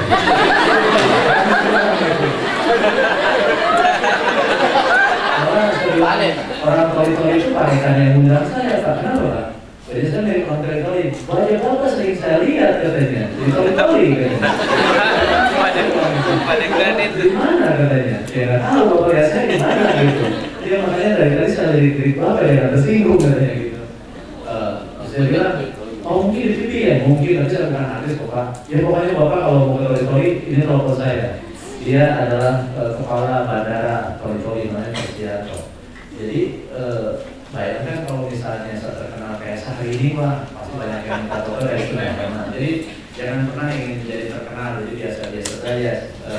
Namanya solid, kita lakukan apa yang bisa kita kerjakan. Indra, PGSD, dari Indra, PGSD. Begini, tadi saya jelaskan Pancasila dan politik memang hubungannya tidak selalu setia. Lalu dipertanyakan bagaimana cara kita melahirkan politisi atau mewujudkan politik Indonesia yang selalu setia pada Pancasila. Begini, ada beberapa orang bijak ya tentang politik. Bahwa kalau ada politisi buruk, politisi yang menyimpang dari ideologi, politisi yang menyimpang dari cita-cita Pancasila itu biasa. Biasa, karena politisi memang wataknya begitu. Yang tidak biasa adalah ketika kita sebagai pemilih membiarkan politisi yang tidak setia itu menang kembali dalam pemilihan umum. Jadi kalau Anda punya pacar kemudian ingkar janji, pacar yang ingkar janji itu biasa. Tapi buatlah kebiasaan itu dengan berhenti dengan cara Anda hindari berpacaran lagi dengan orang yang ingkar janji. Gitu. Jadi dengan cara apa? Ketika pemilihan umum adalah jadilah pemilih yang cerdas, yang cerdik, yang punya catatan atas track record mereka periode sebelumnya. Dan jangan berikan kesempatan kedua kepada politisi yang Anda nilai tidak setia, ingkar janji, tidak amanah dan lain-lain. Itu jawabannya Indra. Sebab sulit kita membentuk kekuasaan politik, mengubah mereka, memang sudah godaannya seperti itu. Kemudian yang ketiga dari kita patahna barokatan gitu ya dalam Al-Qur'annya. Dan apabila Tuhan menurunkan berkat kepada kamu, maka tidak ada orang yang bisa menghalanginya. Tentang keadilan, Pancasila dan keadilan begini. Keadilan itu ternyata bukan hanya disukai oleh manusia, kera pun menyukai keadilan. Jadi ada peneliti binatang dari Universitas Minnesota kalau tidak salah, atau Universitas Cornell saya lupa ya, pokoknya universitas di Amerika. Dia meneliti tentang perilaku kera. Jadi ada dua ekor kera. Yang satu itu dikasih penguatan. Jadi setiap kera yang mau berjalan mendekati lampu dikasih makan, terus dikasih makan. Kera itu datang kasih makan. Nah tiba-tiba si peneliti memberikan makan juga kepada kera yang kerjanya hanya diam di tempatnya. Nah dia di tempatnya kemudian dikasih makan. Begitu melihat kera yang pemalas ini dikasih makan, maka kera yang satunya lagi yang mau berjalan ke arah nyalanya lampu, ketika makan datang dia tidak mau jalan. Malah ketika dia jalan ke makanan yang nyala lampu itu, makanan itu dia ambil, kemudian dia lemparkan kepada yang membelinya. Nah, kera yang melemparkan makanan itu dibaca sebagai bentuk protes kepada manusia, bahwa kenapa kamu kasih makan juga kera yang malas ini. Itu adalah sebuah tindakan yang tidak adil. Sehingga si kera yang rajin itu protes atas tindakan tidak adilnya manusia itu dengan cara melempari makanan. Jadi kalau kera saja menuntut keadilan, apalagi kita. Karena itu kan salah satu doa, Asy'allahu wa ta'ala bainakum mawadatan wallahu qadirun wallahu ghafurur rahim. Ya Allah, turunkanlah cinta, karena lelaki itu berhak memilih dan wanita itu yang menentukan. Kalau yang itu dalam itu di Pak Iskandar sih banyak. Stopnya banyak ya. Sebelum Pak Iskandar itu sebenarnya. Oh iya. antara dua orang itu lah. Nah, kemudian pertanyaan keempat dari Abdul Majid. Abdul Majid, Anda bilang ada korelasi antara Wanasia, globalisasi, regionalisasi gitu ya. Bagaimana kita cinta kepada nilai lokal dan hati-hati terhadap pengaruh global. Saya setuju. Sikapnya adalah hati-hati. Abdul Majid, apakah nama Abdul Majid itu asli Palu? Tidak asli mana itu? Morowali. Apakah nama Abdul Majid itu asli Morowali kan? Tidak juga kan? Nama dari mana itu Abdul Majid? Pasti dari Arab. Sama dengan saya, Karim Suryani juga. Karim itu orang Arab. Karena itu di dunia hanya 3 orang terkenal dengan Karim. Satu, Karim Bagheri, pemain timnas Iran nomor 10. Dia kapten timnas Iran tahun 90-an. 2, Karim Benzema, pemain Real Madrid. 3, Karim Suryani. Jadi urusan nama pun kadang kita memungut dari bahasa Arab yang sudah di Indonesia kan. Sebab Pak Tahir, dalam bahasa Indonesia kan salah satu sumber kekayaan bahasa Indonesia adalah memungut kan dari bahasa lain atau menghidupkan bahasa yang sudah mati.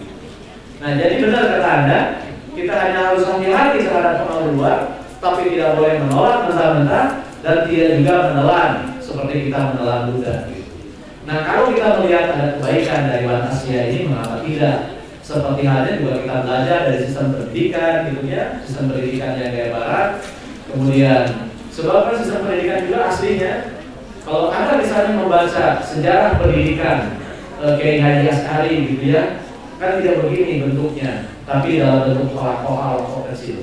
Jadi saya setuju dengan Abdul Majid, kita tidak terlalu mudah meniru menelan pengaruh asing, tapi juga tidak menutup mentah-mentah dari pengaruh yang datang dari luar.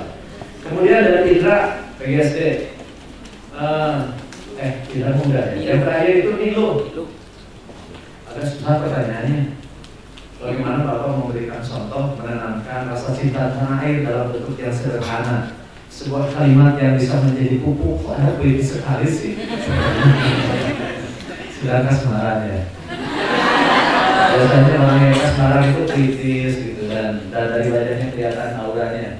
Karena orang yang sedang mencintai itu semuanya tampak sedang mengajak tersenyum ya gitu. Saya pernah punya pengalaman berkunjung ke Hillcrest ya, Hillcrest School. Itu sebuah sekolah di bawah Yayasan Kristen. Nah, kebetulan dia menanamkan cinta Australia gitu. Nah, cara menanamkan cinta Australia itu menarik. Saya dibawa oleh gurunya ke kebun. Kebunnya tidak besar, kebunnya kecil, hanya 4 kali 4 meter. Nah, tetapi murid kelas 2 SD bisa menjelaskan biji, kalau di saya namanya lensa, apa namanya? Lensa? Nggak ada. Nggak tumbuh ya. Kalau cabai ada cabai. Nah, cabai ada contohnya. Sebab di sana itu ada pohon lensa, ada pohon cabai, ada pohon rebus, lawu. Nah, anak kelas 2 SD itu dia bilang gini ke saya, apakah Tuhan mencintai negara Tuhan? Oh iya tentu dong. Saya juga mencintai negara saya katanya. Kenapa? Karena negara saya bisa menjadikan cabai ini bermanfaat. Terus manfaatnya apa? Semua bagian cabai bermanfaat. Katanya mari ikuti saya. Saya dibawa ke kebun yang hanya 4 kali 4 meter itu. Dan anak kelas 2 SD itu menjelaskan tentang manfaat bagian-bagian dari cabai. Dia sebutkan bagian-bagian pohonnya, daunnya, kelopaknya, cabainya, sifat-sifat pembiakan segala macam. Anak kelas 2 SD bisa menjelaskan cabai sampai detil begitu. Apakah ibu sudah bisa menjelaskan cabai? Coba anak kelas 2 SD bisa. Satu itu. Kedua, kemarin saya tanya ke Pak Lukman, waktu sedang bergambar di Tanjung Karang. Pak Lukman saya bilang, apakah guru olahraga di Palu suka membawa murid-muridnya renang di kolam renang atau kolam di laut? Ya jawabannya ada sebagian di kolam, ada sebagian di laut. Kecuali katanya sekolah yang jauh ke laut. Nah, tetapi Hillcrest yang jaraknya ke pantai sampai 50 km, tapi tiap Sabtu membawa setiap murid di kelasnya ke pantai. Untuk apa? Bukan hanya untuk berenang, tapi murid-murid itu dijelaskan oleh nelayan yang ada di pantai itu tentang bahaya gelombang, bahaya binatang laut, kemudian landscape pantai, ini yang berbahaya, ini yang bermanfaat, termasuk cara-cara penyelamatan diri. Gurunya apa? Gurunya hanya ngabsen. Jadi gurunya datang, ngabsen, kemudian mempersilahkan nelayan itu menjelaskan tentang biota dan kehidupan laut, pemanfaatan laut, mencegah kecelakaan di laut, dan lain-lain. Sehingga murid-murid SD itu bukan hanya belajar berenang di laut, tapi juga mengenal habitat ekosistem laut. Nah, salahnya, kenapa tidak berenang di pantai aja? Jawabannya terbalik. Kata jawaban dia, murid-murid saya akan hidup di alam nyata, bukan hanya hidup di kolam renang. Gitu. Jadi sebenarnya kita bisa memanfaatkan apapun gitu ya, apapun di lingkungan sekolah kita gitu. Kan teoriis misalnya gini, maaf ya, saya tidak tahu di dalam buku pelajaran bahasa Indonesia membaca apakah danau yang ditulis di sana masih cerita Danau Sentani, Pak? Di buku kelas 4 SD. Padahal kan sekitar kita banyak danau. Kenapa misalnya tidak diganti saja oleh danau yang lain? Nah, bisa danau Poso, bisa danau Situ Cileunca dan lain-lain. Gitu. Kalau memang tujuannya sekedar membaca gitu. Jadi muatan lokal diterapkan seperti itu. Ya, dulu jadi banyak cara untuk menjelaskan tentang hakikat cinta, tetapi sebenarnya kalau tadi misalnya idam fatahna barokatan itu menghubungkan antara kepentingan dan kebutuhan. Sebenarnya yang kita cari itu kepentingan atau kebutuhan. Saya jawab dengan lagu saja. Ada lagu judulnya You Thinking Loving People. You Thinking Loving People. Gunakan barang, cintai orang. Begitulah hidup semestinya. Tapi coba kamu lihat sekitar. Banyak orang yang mencintai barang dan memanfaatkan orang. Mencintai barang, loving thing, using people. Jadi memanfaatkan barang, memanfaatkan barang, mencintai orang. Begitulah hidup semestinya. Tapi yang terjadi banyak orang yang mencintai barang dan memanfaatkan orang. Itulah jalan menuju kesesatan. Karena itu kembalilah kepada hidup yang sebenarnya. Cintai barang, cintai orang, gunakan barang. Kita akan menuju ke tempat yang bahagia. Meski kita tidak tahu yang kita dapatkan, meski kita tidak tahu hal yang kita inginkan kita dapatkan, tetapi kita akan dapatkan apa yang kita butuhkan, dan yang kita butuhkan hanya cinta. Jadi sebenarnya hal yang penting yang ingin bisa saja kita ingin sih, I wish, I want, tapi belum tentu kita butuhkan. Yang kita butuhkan itu yang akan kita dapatkan dengan cara hidup yang begitu yang benar. Cinta sejati namanya. Cinta sejati. Oh iya, Pak Iskandar, cinta sejati. Ada di sini. Aduh. Saya pikir 5 pertanyaan sudah dijawab semua. Sudah selesai. Oke, makasih Prof.